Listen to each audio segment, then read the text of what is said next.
안녕하세요. 홀로 함께 슬픈 돌고래입니다. 이번에 볼 기사는요. 삼성이 IBM의 차세대 서버용 CPU를 위탁 생산을 수주하게 됐다. 그리고 이재용이 한몫했다. 이런 기사인 것 같아요.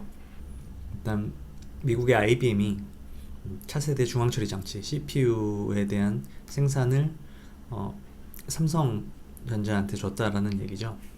이거는 파운드리라고 해서 반도체를 위탁 생산하는 겁니다. CPU 같은 중앙 처리 장치는 반도체 설계 회사의 요청에 의해서 계약을 하고 수주하게 되는데요. 수주한 사양의 반도체를 생산하는 회사들을 파운드리라고 합니다. 그래서 기사를 보면 삼성이 지금 메모리 반도체의 위기를 이번에 파운드리로 이겨내려고 한다. 이재용의 비전이 있었다. 2030년 비전, 2030 비전이 있었고 거기에 결정적인 역할을 하게 됐다. 이런 얘기를 하고 있는 것 같습니다. 일단 삼성전자가 메모리 반도체뿐만 아니라 파운드리에서도 경쟁력을 갖추는 건 굉장히 좋은 일이죠. 하지만 이렇게 오너의 그 영광을 몰아주는 게 참 맞는 일인가 싶어요. 완전히 홍보를 하기 위한 기사로 보여집니다. 지금 세계 파운드리 시장 점유율은 대만의 TSMC라는 회사가 50% 이상을 차지하고 있습니다. 지난 1분기에 보다는 조금 줄어서 51.5%? 반면에 삼성전자는 2위인데 격차가 좀 커요. 이번 2020년 2분기에는 18.8%라고 합니다. 이게 조금 오른 수준이죠. 현재 상황이 어떤가에 대한 이야기를 하고 싶어요. 지금 파운드리 업계에서 삼성전자가 어느 정도의 어떤 상황에 처해 있나, 그리고 지금 IBM의 차세대 서버용 CPU를 위탁 생산을 수주함으로 인해서 1위하고의 격차를 좀 줄여보겠다, 시장 점유율을 늘려가겠다, 이렇게 보고 있는데 앞으로 어떻게 될 것인가를 생각해 봤으면 좋겠어요. 일단 절대적으로 시장 점유율이 1위인 TSMC가 압도적이고, 그럼 앞으로의 상황은 어떻게 될까? 앞으로의 상황을 예측할 수 있는 것 중에 큰 요인이 미중 간의 경제전쟁, 미국의 중국 압박하기인 것 같아요.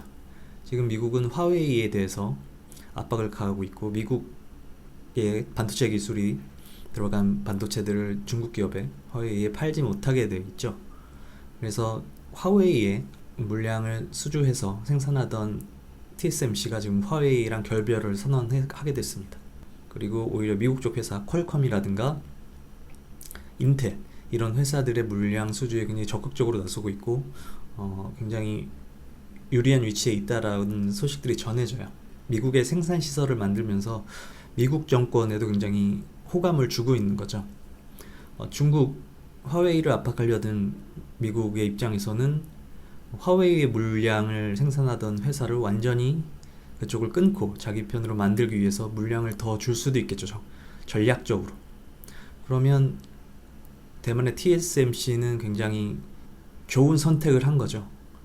어쩔 수 없이 중국 기업들 화웨이와는 거래를 할 수 없는데 그 외에 큰 수주를 잡을 수 있는 선택을 하고 있는 것 같아요. 그런 상황에서 삼성전자가 이제 얼만큼 그 물량을 더 뺏어올 수 있는지가 관건일 것 같은데, 지금 대만의 TSMC의 움직임은 굉장히 빠르다. 그리고 중국과의 관계를 빨리 끝내고 화웨이와의 관계를 해소하고 미국 쪽으로 붙고 있는 모습이라, 지금 기사에서만 보이는 삼성이 IBM의 물량을 수주했다라는 것만으로 긍정적으로 볼 것인가, 아니면 앞으로 업계 1위인 TSMC가 미국 기업들과의 관계에서 굉장히 좋은 결과를 낼 것인가를 주목해야 될 것 같습니다. 단순히 이렇게 좋은 방향으로만 쓰여진 오너를 홍보하는 수단인 것처럼 보이는 기사만으로는 정확한 상황을 알 수가 없겠죠. 지금 업계의 시장 점유율 상황과 앞으로 미중 간의 이런 긴장된 상황에서 파운드리 기업들, TSMC나 삼성전자를 포함한 이런 기업들이 시장에서 어떻게 결과를 낼 것인가를 주목하는 게 더 맞을 거라고 봅니다.